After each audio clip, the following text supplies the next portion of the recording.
ونشهد أن لا إله إلا الله وحده لا شريك له لا ضد له ولا ند له ولا مثل له ونشهد أن سيدنا وسندنا وحبيبنا وحبيب ربنا وطبيبنا وطبيب قلوبنا ومولانا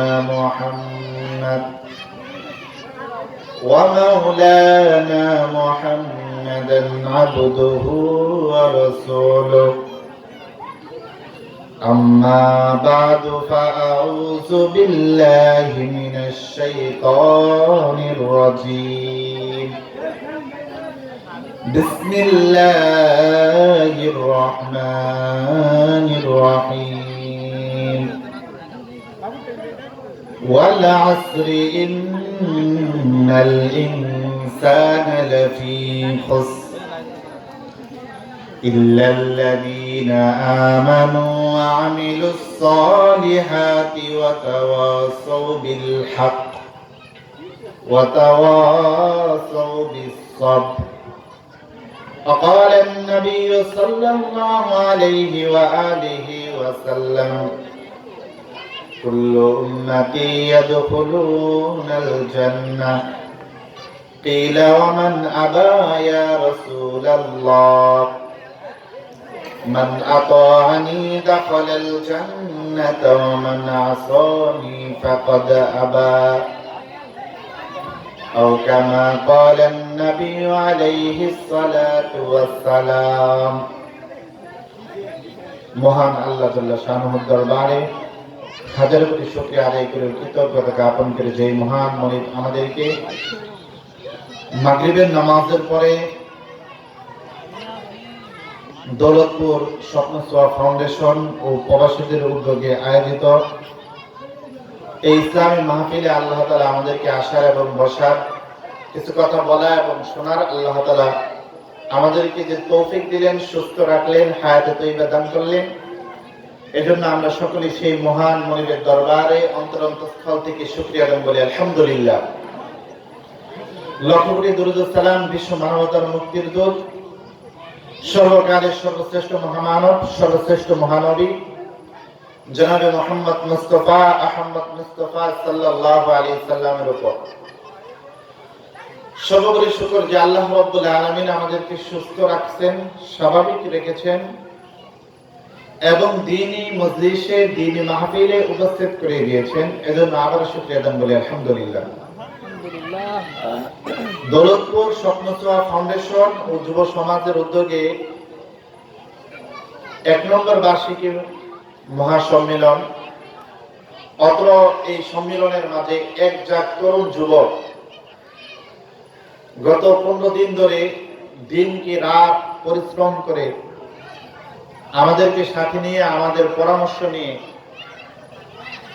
দিনকে দিন রাত্রে রাত তারা যে পরিশ্রম করেছে, তারা যে চেষ্টা করেছে, এই চেষ্টার বদৌলতে আজকে এই মাহফিল আমরা এখানে উপস্থিত হলাম। এবং এই মাহফিল অত্র এলাকার জন্য, অত্র সমাজের জন্য, অত্র ইউনিয়নের জন্য একটা রহমত। আমরা সকলেই এই একজাক তরুণ এই যুবকদের জন্য দোয়া করি, তারা যাতে সামনে এই থেকে শিক্ষা নিয়ে সামনে যাতে আরো সুন্দর করে, আরো ভালোভাবে তারা যাতে বিভিন্ন প্রোগ্রাম যাতে করতে পারেন, আমাদেরকে যাতে উপহার দিতে পারেন। আল্লাহ তাআলা তাদের সবাইকে সেই তৌফিক দান করুক। আমরা সবাই বলি আল্লাহুম্মা আমিন। আমার পূর্বে পবিত্র কালামুল্লাহ শরীফ থেকে মুমিনদের গুণাবলী সম্পর্কে গুরুত্বপূর্ণ আলোচনা করছিলেন বন্ধুবর হযরত মাওলানা শিহাবুদ্দিন মাহমুদ এবং আরো বিশিষ্ট উলামায়ে কেরামগণ তাশরীফ আনবেন। এই মুহূর্তে এই মাইকের আওয়াজ যাদের কানে যাচ্ছে, যতটুকু যাচ্ছে, আমি অত্র এলাকার সন্তান হিসেবে, ছেলে হিসেবে সবার প্রতি আমার অনুরোধ, কেউ মনের মধ্যে কোনো কিছু না রেখে ইসলামী মাহফিল, দ্বীনের মাহফিল, কোরআনের মাহফিল, হাদিসের মাহফিলে পরকালের কথা চিন্তা করে আল্লাহ তাআলা তাদের সবাইকে এই মাহফিলে এসে অংশগ্রহণ করার মতন তৌফিক দান করুক। আমরা সবাই বলি আমিন। আমি আপনাদের সামনে পবিত্র কালামুল্লাহ শরীফের খুব পরিচিত একটি সূরা তেলাওয়াত করেছি, যে সূরাটা আমরা এখানে যারা আছি আমরা সবাই পারি, আমাদের সকলেরই এটা মুখস্থ আছে। খুব গুরুত্বপূর্ণ সূরা এবং ছোট্ট একটি সূরা। এই সূরা আমরা সকলেই কি পারি। এই সূরার নাম হলো সূরাতুল আসর। সূরার নাম হলো সূরাতুল আসর। যেহেতু সময় খুব সংক্ষিপ্ত, সুতরাং অন্যদিকে কথা না নিয়ে আমি ডাইরেক্ট আমার যে আলোচনা, যে সূরাতুল আসরের উপরে কিছু কথা বলা। আল্লাহ রাব্বুল আলামিন তার যে পবিত্র কালামুল্লাহ শরীফ 30টা পারা এবং 114টা যে সূরা নাযিল করছেন, এই সূরার মধ্যে অত্যন্ত গুরুত্বপূর্ণ এবং মর্যাদাপূর্ণ একটি সূরা হলো সূরাতুল আসর। এই সূরাতুল আসর সম্পর্কে 4 মাযহাবের একজন ইমাম শাফিঈ রাহমাতুল্লাহি আলাইহি আম্মাজান আয়েশা রাদিয়াল্লাহু তাআলা আনহা থেকে বর্ণনা করেন, আল্লাহ রাব্বুল আলামিন যদি দুনিয়ার মধ্যে শুধুমাত্র সূরা আসর নাযিল করতেন আর কোরআন শরীফের 30 পারা এবং 114টা সূরা আরো বাকি 113টা সূরা যদি আল্লাহ তাআলা নাযিল না করতেন, এই সূরাতুল আসর যদি শুধু নাযিল করতেন আর দুনিয়ার মানুষ যদি এই সূরা আসরের উপর যদি আমল করত, সূরা আসরকে যদি তারা দুনিয়ার মধ্যে তাদের জীবনে যদি মানত, তাহলে এই একটা মাত্র সূরা মানব জাতির কল্যাণের জন্য, তাদেরকে জান্নাতে পৌঁছায় দেওয়ার জন্য যথেষ্ট ছিল। সুবহানাল্লাহ। তাহলে বোঝা যাচ্ছে যে সূরাতুল আসরের অনেক গুরুত্ব, অনেক মহত্ব, অনেক বিশেষত্ব। এই সূরাটা আমরা সবাই পারি। পবিত্র কালামুল্লাহ শরীফের কিছু কিছু সূরা আছে যে সূরাগুলি মুখস্থ করার জন্য আলাদা কোনো কষ্ট করতে হয় না। যারা আমরা নামাজ পড়ি, মসজিদে যাই, ইমাম সাহেব পড়তে পড়তে কন্টিনিউ করে, আমরা পিছনে শুনতে শুনতে কিছু সূরা আমাদের মুখস্থ হয়ে যায়। সূরা ফাতিহা, সূরা ইখলাস, সূরা ফালাক, সূরা নাস, সূরা আসর, সূরা কাউসার, এগুলো। এরকম একটা সূরা সূরাতুল আসর, আমরা সবাই এটা পারি, হয়তো অর্থটা জানি না। এই সূরা আসরের মধ্যে আল্লাহ তাআলা গুরুত্বপূর্ণ কিছু বিষয় নিয়ে আলোচনা করেছেন। আর আলোচনা শুরু করার আগে আল্লাহ তাআলা কসমের মাধ্যমে আলোচনা শুরু করছেন। আল্লাহ তাআলা কসমের মাধ্যমে আলোচনা শুরু করছেন। এখন প্রশ্ন হলো, তুমি আল্লাহ তাআলার হুকুম আহকাম বিধিবিধান মানলে মানো, না মানলে নাই। মানলে তোমার জীবন সাকসেস, তুমি হবে সফল কাম। আর যদি তুমি না মানো তাহলে তোমার জীবন হবে ব্যর্থ। এখানে আল্লাহর কসম খাওয়ার দরকারটা কি? দুনিয়ার সমস্ত মানুষ আল্লাহকে মানলেও লাভ নাই, সবাই অস্বীকার করলেও আল্লাহর কোনো লস নেই, তাহলে আল্লাহ কসম খাবেন কেন? অনেক জবাবের একটা জবাব হলো, ইমানদার বান্দার মনের মধ্যে প্রশান্তি দেওয়ার জন্য, যে দুনিয়ার মধ্যে আল্লাহ তাআলার হুকুম আহকাম বিধিবিধান মানার পরে পরকালে জান্নাত পাবো কি পাবো না, পরকালে নাজাত পাবো কি পাবো না, এই রকম কোন দ্বিধাদ্বন্দ্ব যাতে মুমিনের ভিতরে যাতে না থাকে, এই দ্বিধাদ্বন্দ্বকে আল্লাহ তাআলা পরিষ্কার করার জন্য, ইমানদারের মনকে সান্ত্বনা দেওয়ার জন্য, প্রশস্তি দেওয়ার জন্য আল্লাহ তাআলার কসম খাইছেন। আল্লাহ তাআলা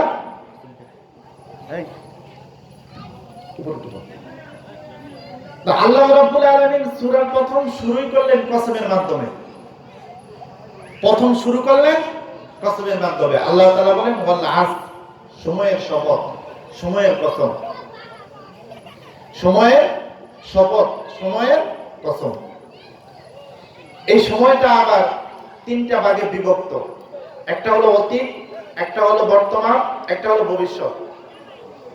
অতীতের যেই সময়, এটা হলো ইতিহাস, দ্রুত অতিবাহিত হওয়ার যে সময়, এটা হলো মানুষের মূলধন। সামনে যেটা আসবে সেটা হলো ভবিষ্যৎ। মানে তিনকাল সাক্ষী। দুনিয়ার মধ্যে যারা এই সময়কে মূল্যায়ন করবে, সময়ের যারা যথাযথ কদর করবে, তারা দুনিয়ার লাইনে দামি হয়ে যাবে। এই সময়কে যদি কেউ আখিরাতের লাইনে মূল্যায়ন করে তাহলে সে আখিরাতের লাইনে দামি হয়ে যাবে। সময়কে সে যেরকম ভাবে মূল্যায়ন করবে সে সেরকম ভাবে দামি হয়ে যাবে। আর সময়কে যদি কেউ হেলায় ফেলায় অহেতুক যদি নষ্ট করে, এটাকে যদি কোনো কাজেই না লাগায়, তাহলে তার জীবন ব্যর্থ হয়ে যাবে। সে বিফল কাম, সে ব্যর্থ হবে, সে সফল কাম হতে পারবে না। আল্লাহ তাআলা এটাই বলেন, ওয়াল আসর, সময়ের শপথ। এখন যে আল্লাহ তাআলা শুধু সূরা আসরের মধ্যে কসম খেয়েছেন বিষয়টা এমন না, বিভিন্ন সূরার মধ্যেও তিনি বিভিন্ন নামে কসম খেয়েছেন। আল্লাহ রাব্বুল আলামিন বলেন, ওয়াত-তিন ওয়াজ-যাইতুন ওয়া তুরি সিনিন ওয়া হাযাল বালাদিল আমিন। ওয়াত-তিন, তিনের শপথ, ওয়াজ-যাইতুন, যাইতুনের শপথ, ওয়া তুরি সিনিন, সিনাই পর্বতের শপথ, ওয়া হাযাল বালাদিল আমিন, নিরাপদ নগরের শপথ, মক্কা শরীফের শপথ, ওয়াশ-শামসি ওয়া দুহাহা ওয়াল কমারি ইযা তালাহা ওয়ান নাহারি ইযা জাল্লাহা ওয়াল লাইলি ইযা ইয়াগশাহা, সূর্যের শপথ, চন্দ্রের শপথ, দিনের শপথ, রাত্রের শপথ, ওয়াস-সামাই যাতিল বুরুজ, বুরুজ বিশিষ্ট আসমানের শপথ, ওয়াল ইয়াউমিল মাউউদ ওয়া শাহিদিন ওয়া মাশহুদ, পুনরায় জীবিত হওয়ার শপথ। আর সূরাতুল আসরের মধ্যে আল্লাহ তাআলা বলেন, ওয়াল আসরি, সময়ের শপথ, সময়ের কসম, সময়ের শপথ। এই সময়টা মানুষের জন্য খুব দামি, অমূল্য একটা সম্পদ, দামি একটা সম্পদ। পৃথিবীর মধ্যে এই সময়কে যারা মূল্যায়ন করে, এই সময়কে মূল্যায়ন করার কারণে সময়ের দিন তাকেও মূল্যায়িত করে দামি বানায় দেয়। সময়কে যারা দুনিয়ার মধ্যে মূল্যায়ন করে তারা দুনিয়ার লাইনে দামি হয়ে যায়। সময়কে যারা আখিরাতের লাইনে মূল্যায়ন করে তারা আখিরাতের লাইনে দামি হয়ে যায়। সময়কে যারা দুনিয়া এবং আখিরাতে উভয় জায়গায় লাগায় তারা উভয় জায়গায় কামিয়াবি হয়ে যায়।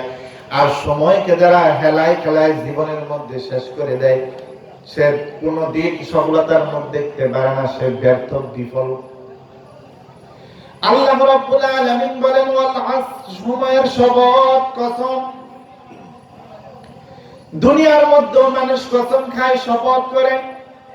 আল্লাহ রাব্বুল আলামিন অত্র সূরার মধ্যে শপথ করলেন, কসম খাইলেন। দুনিয়ার মানুষ কসম খায়, যদিও আল্লাহ তাআলা ছাড়া অন্য কারো নামে কসম খাওয়া যায় না, কিন্তু মানুষ তার ছেলের মাথার মধ্যে হাত রেখে কসম খায়, মার মাথার মধ্যে হাত রেখে কসম খায়, বাবার মাথার মধ্যে হাত রেখে কসম খায়। উদ্দেশ্য হলো আসলে সে তার পরিবার পরিজনকে বুঝায় যে আমি আসলে ভাই, আমি কিন্তু এই কাজটা করি নাই, আসলে আমি সত্যবাদী, যেটা আমি বলতেছি ঠিক আছে, এই যে আমি হাত মাথায় হাত রেখে কসম খেয়ে বলতেছি, মানে গুরুত্ব বোঝানোর জন্য কসম খায়। তো আল্লাহ রাব্বুল আলামিন বলেন, ওয়াল আসরি, সময়ের শপথ, সময়ের কসম। তারপর আল্লাহ রাব্বুল আলামিন বলেন, যেই কথাটা বলতেছেন দুনিয়ার মানুষ শপথ করার পরে দামি কথা বলে, তার মূল কথা বলে। আল্লাহ তাআলা বলেন সূরা আসরের দ্বিতীয় আয়াত, ইন্নাল ইনসানা লাফি খুসর। আল্লাহ তাআলা বলেন ইন্নাল ইনসান, নিশ্চয় সমস্ত মানুষ, লাফি খুসর, নিশ্চয় সমস্ত মানুষ ক্ষতিগ্রস্তের মধ্যে আছে। মুফাসসিরিনে কেরাম বিভিন্ন জায়গায় বিভিন্ন ভাবে তাফসীর করেছেন। কেউ বলেন নিশ্চয় সমস্ত মানুষ ক্ষতির মধ্যে আছে, কেউ বলেন সমস্ত মানুষ অভাবের মধ্যে আছে, কেউ বলেন সমস্ত মানুষ ক্ষতিগ্রস্ত, কেউ বলেন সমস্ত মানুষ অভাবগ্রস্ত, কেউ বলেন সমস্ত মানুষ জাহান্নামী। আলিফ লাম এটা হরফ ইস্তিদরাকি, সমস্ত কিছু এর মধ্যে নিয়ে আসা হয়েছে।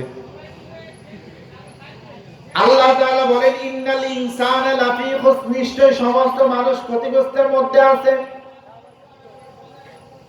এখন আল্লাহ তাআলার এই কথা অনুযায়ী দুনিয়ার সমস্ত মানুষ যদি ক্ষতির মধ্যে যদি থাকে, সমস্ত মানুষ যদি অভাবগ্রস্ত থাকে, সমস্ত মানুষ যদি জাহান্নামী হয়,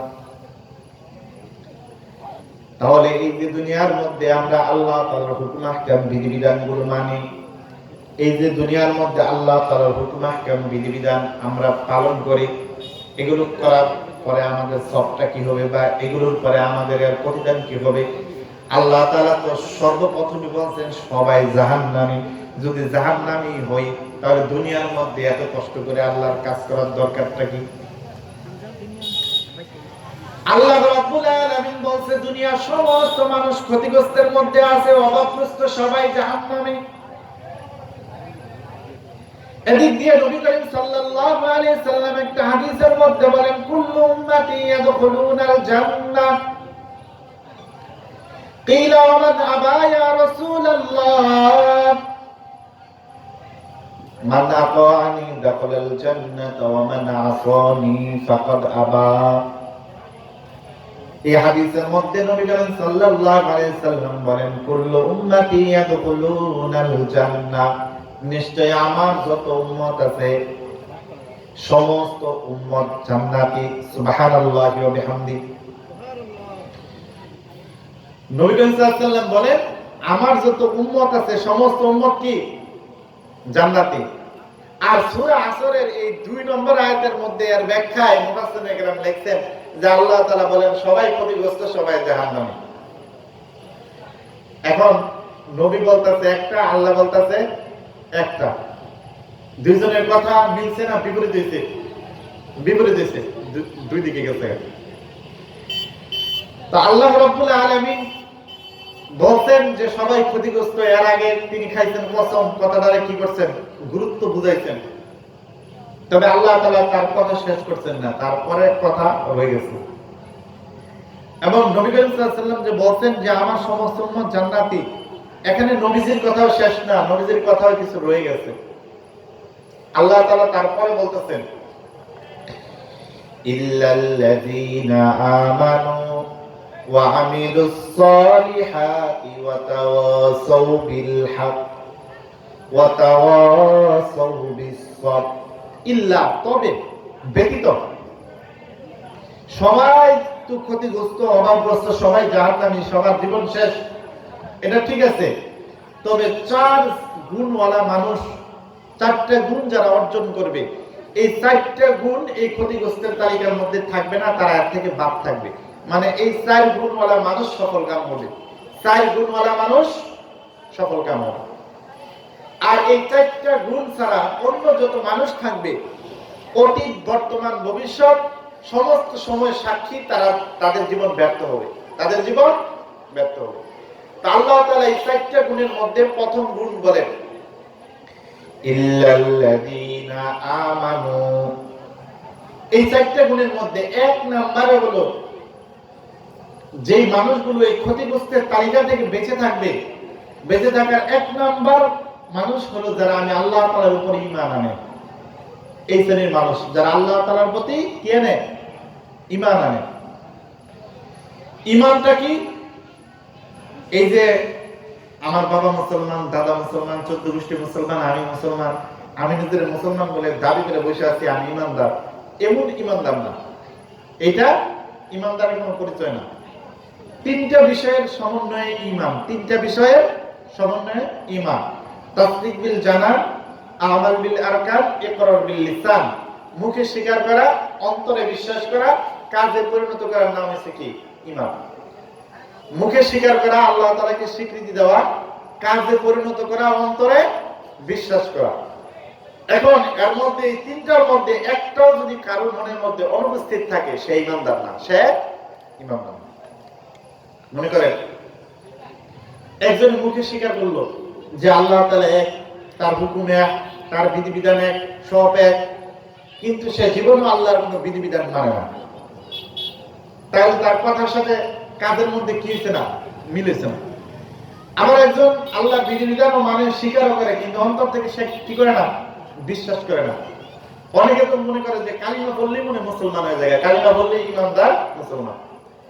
আসল কথা, বাস্তব কথা হলো কালিমা পড়লেই সবাই ইমানদার হয় না, সবাই মুসলমান হয় না। মনে করেন এক হিন্দু দোয়ানের মধ্যে গেছেন, গিয়ে আপনি কাগজের মধ্যে লিখছেন লা ইলাহা ইল্লাল্লাহ মুহাম্মাদুর রাসূলুল্লাহ, নিয়ে এক হিন্দু দোয়ানদারকে ধরাই দিয়েছেন, কইছেন ভাই এটার মধ্যে কি লেখা আমি তো জানি না, আপনি একটু পড়ে দিন। আরে ইমানদার হিন্দু দোয়ানদার হ্যাঁ বুঝতেছে না, হ্যাঁ কইতেছে লা ইলাহা ইল্লাল্লাহ মুহাম্মাদুর রাসূলুল্লাহ। আপনি ফালদা বলছেন কাম তো একটা করে লেছি, কি করছেন আপনি তো মুসলমান হয়ে গেছেন, দাওয়াত দিয়ে দিয়েছেন আপনি মুসলমান। তো হ্যাঁ প্রথম একটা মানে গাবরান দিয়ে একটা দিয়ে মানে সেম করবো, পরে একটু কি কই নিতে আমি কালিমা পড়ছি এটা ঠিক আছে, কিন্তু আমি কি অন্তরে বিশ্বাস করছি আল্লাহর মানে। এমন অনেক হিন্দু ধর্মের টিচার আছে যারা কোরআন শরীফ পড়তে পারে, 5টা কালিমা পারে, অর্থ পারে, ইসলামের অনেক বিধিবিধান জানে, আল্লাহ কি মুসলমান হয়ে গেছে না? একদম অন্তরে বিশ্বাস করছে না, কাজ জীবনে পরিণত করব, জীবনও করতো না। তাইলে শুধু মুসলমানের করে মুসলমান, শুধু এই দাবি করার পরে কালিমা পড়ার পরে নিজেকে ইমানদার দাবি করে বসে থাকলে সে মুমিন মুসলমান হবে না। আল্লাহ তাআলা বলেন ইল্লাল্লাযীনা আমানু, ক্ষতিগ্রস্তের তালিকা থেকে যারা বেঁচে থাকবে তাদের মধ্যে 1 নম্বরে হলো যারা আমি আল্লাহ তাআলার প্রতি ঈমান আনে। ঈমান একজন মুমিনের কাছে তার জীবনের থেকে, তার দুনিয়ার যত কিছু আছে সব কিছুর থেকে দামি, তার নিজের জীবনের থেকে দামি হলো ঈমান। ঈমানের অনেকগুলো সংজ্ঞা ঈমানের মুফাসসালের মধ্যে আমরা পড়লাম আমানতু বিল্লাহি ওয়া মালাইকাতিহি ওয়া কুতুবিহি ওয়া রুসুলিহি ওয়াল ইয়াউমিল আখির ওয়াল কদরি খাইরিহি ওয়া শাররিহি মিনাল্লাহি তাআলা ওয়াল বা'সি বা'দাল মাউত। ঈমানের মুফাসসালের মধ্যে আমরা পড়লাম ঈমান আনলাম আল্লাহর প্রতি, কিয়ামতের দিনের প্রতি, ফেরেশতাদের প্রতি, কোরআনের প্রতি, বিচার দিবসের প্রতি, পুনরায় জীবিত হওয়ার প্রতি, তাকদীরের প্রতি, অনেকগুলো বিষয়ের প্রতি ঈমান আনলাম। এখন কেউ যদি বলে সব মানি ঠিক আছে, পরকাল মানি না, তাহলে সেই ঈমানদারের থেকে শেষ। কেউ বলল সব ঠিক আছে কিন্তু ফেরেশতা মানি না, ঈমান নাই। কেউ যদি বলে সব ঠিক আছে নবী রাসূল মানি না, ঈমান নাই। সমস্ত কিছুর উপর ঈমান আনতে হবে।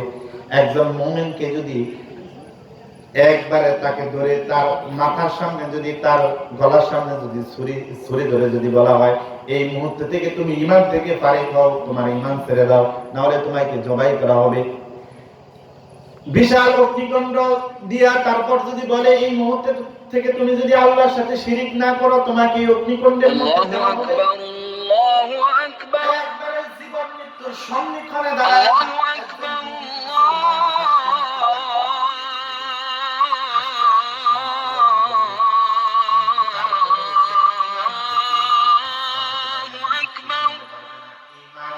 ছেড়ে দিতে পারবে না, কারণ তার জীবনের থেকে দুনিয়ার সব কিছুর থেকে ঈমানটা হলো একজন মুমিনের কাছে সবচেয়ে বেশি দামি। কি দামি? ঈমান। ঈমান, ঈমানের পথে অবিচল থেকে আমার মরণ যেন হয়। ঈমানের পথে অবিচল থেকে আমার মরণ যেন হয়। তোমার কাছে মিনতি আমার, তোমার কাছে মিনতি আমার, মহামহিম দয়াময়। ঈমানের পথে অবিচল থেকে আমার মরণ যেন হয়। আমরা সবাই যাতে ঈমানের উপর অবিচল থেকে, ঈমানের উপর থেকে যাতে আমরা যাতে দুনিয়া থেকে বিদায় নিতে পারি, আল্লাহ তাআলা আমাদেরকে সেই তৌফিক দান করুন। আমরা সবাই বলি আমিন। বলতেছিলাম একজন মুমিনের কাছে তার জীবনের থেকে মূল্যবান হলো ঈমান। ঈমানের সাথে দুনিয়ার আর কোনো বিষয়ে আপোষ হতে পারে না। দুনিয়ার সমস্ত বিষয় নিয়ে কম্প্রোমাইজ হবে, আপোষ হবে। দুনিয়ার সমস্ত কিছু নিয়ে মানুষের সাথে রফাদফা হতে পারে, দুনিয়ার সমস্ত কিছু নিয়ে সুযোগ সুবিধা নিয়ে আলোচনা হতে পারে, থাকতে পারে, কিন্তু যখন আলোচনা আসবে ঈমান, আলোচনা আসবে কুফরি তাগুত, আলোচনা আসবে যখন গণতন্ত্র, আলোচনা আসবে যখন কুফরিতন্ত্র, আলোচনা আসবে যখন ব্যক্তিতন্ত্র, আলোচনা আসবে যখন আল্লাহর কোরআন, আলোচনা আসবে যখন ঈমানের প্রশ্ন। কারণ আল্লাহ রাব্বুল আলামিনের সমস্ত হুকুম আহকাম বিধিবিধান এটা পরিপূর্ণ বিধিবিধান। আল্লাহর বিধিবিধান হলো পরিপূর্ণ বিধিবিধান। Islam is the complete code of life. Islam হলো পরিপূর্ণ জীবন ব্যবস্থার নাম। জীবনের এমন কোন দিক নাই, এমন কোন পথ নাই, এমন কোন মত নাই যেটা ইসলামের মধ্যে নাই। শুধু মানুষের ঈমান, আকীদা, বিশ্বাস এগুলো নিয়ে আলোচনা করে ইসলাম শেষ করে দিয়েছে, বিষয়টা এমন না। বরং পরিবার, সমাজ, অর্থনীতি, রাষ্ট্র, রাজনীতি, বঙ্গভবন, সমাজ ভবন, জীবনের এভরিথিং শুরু থেকে শেষ পর্যন্ত যা আছে সমস্ত কিছু নিয়ে হলো ইসলাম। সমস্ত বিধিবিধান ইসলামের মধ্যে দেওয়া আছে। পরিপূর্ণ জীবন ব্যবস্থার নাম ইসলাম। পরিপূর্ণ জীবন ব্যবস্থা।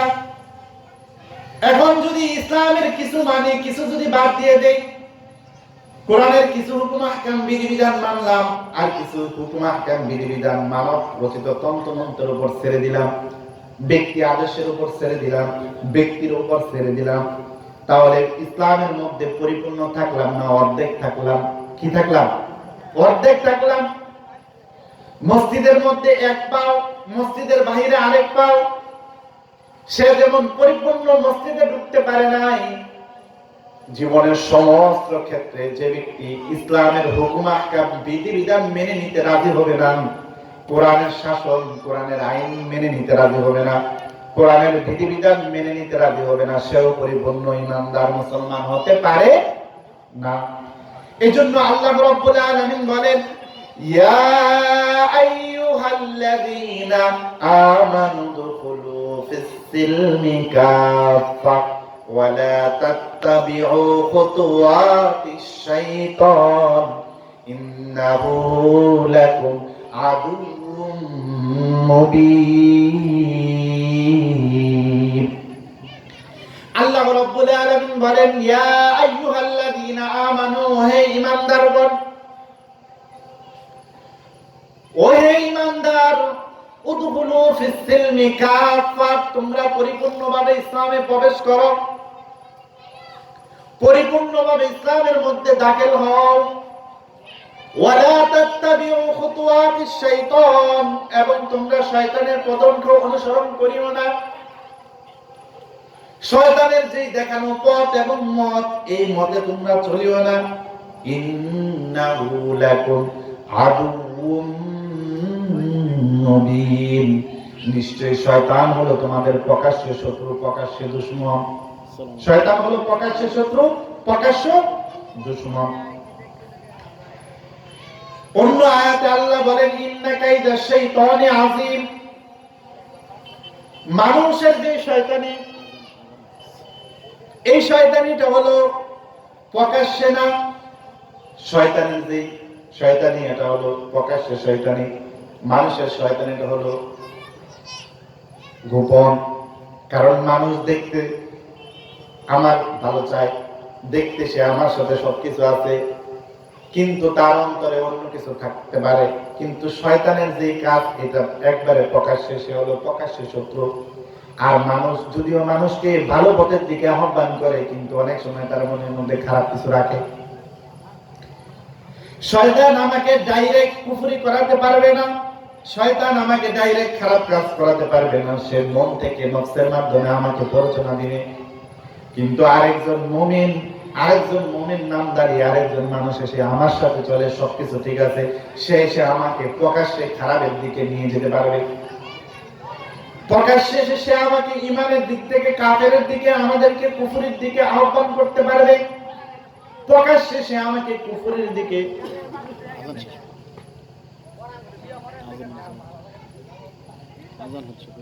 আযান হচ্ছে, আমরা আযানের জবাব দিই।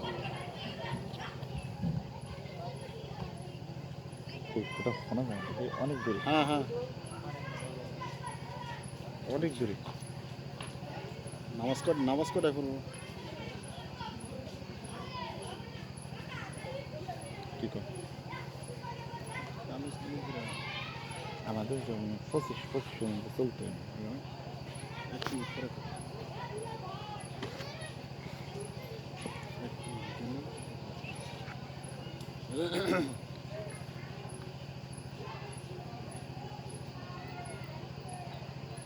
দূরে দূরে কাছে না দূরে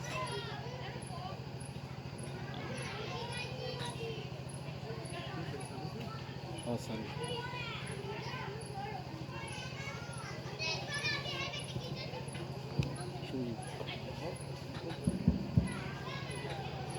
ولا تتبعوا خطوات الشيطان إنه لكم عدو مبين কিন্তু মানুষের যে শয়তানি এটা হলো প্রকাশ্যে শয়তানি, গোপন শয়তানি, শয়তানের। তো আল্লাহ রাব্বুল আলামিন বলেন যে 4 শ্রেণীর মানুষ ক্ষতিগ্রস্তের তালিকা থেকে বেঁচে থাকবে। এই ক্ষতিগ্রস্তের তালিকার থেকে 1 নম্বরে হলো ঈমান। ঈমান যার থাকবে সেই ক্ষতিগ্রস্তের তালিকা থেকে বেঁচে থাকবে। ঈমান কার আছে কার নাই এটা প্রকাশ্যে মানে বলার কোনো সুযোগ নাই। যারা নিজেদেরকে মুমিন বলে দাবি করবে, যারা নিজেদেরকে ঈমানদার বলে দাবি করবে এবং কোরআনের যে হুকুম আহকাম বিধিবিধান যা আছে সব কিছু যারা মানবে, যারা স্বীকার করবে তাদেরকে আমরা দুনিয়াতে মুমিন ধরবো, ঈমানদার ধরবো। কোরআনের আলিফ থেকে মিনাল জিন্নাতি ওয়ান নাস এই নুনের সিন পর্যন্ত যত বিধিবিধান, যত হুকুম আহকাম, যত আয়াত, যত হরফ, যত নকতা, যত সাকিন, যত তানবিন যা আছে একবারে বিনা দ্বিধায় বিনা বাক্যে স্বীকার করা। আল্লাহ তাআলার যত হুকুম আহকাম বিধিবিধান আছে সমস্ত কিছু বিনা দ্বিধায় স্বীকার করা কি ঈমান মুমিনের দায়িত্ব, কর্তব্য। এখন কেউ যদি এই ঈমান মুসলমান নিজেকে মুসলমানিত্ব দাবি করে, মুসলমানের পরিচয় দিয়া কোন স্টেজের মধ্যে দাঁড়ায় কেউ যদি বলে যে আল্লাহর তো আগাও নাই গোড়াও নাই, মানে আল্লাহর কথার প্রথমও বুঝি না শেষও বুঝি না, আল্লাহ একবার কয় আদম আগে, একবার কয় মাটি আগে, একবার কয় হায়াত আগে, একবার কয় মৌত আগে, একবার কয় নূর আগে, একবার কয় এইটা আগে, একবার কয় সেইটা আগে। তা আল্লাহ যে কি কয় এটা আল্লাহই বুঝে না, আল্লাহর কোনো কথা আমি বুঝি না, আল্লাহর কোনো আগাও নাই গোড়াও নাই, আল্লাহর কোনো কি নাই, কিচ্ছু নাই। এখন নামাজ পড়তেছে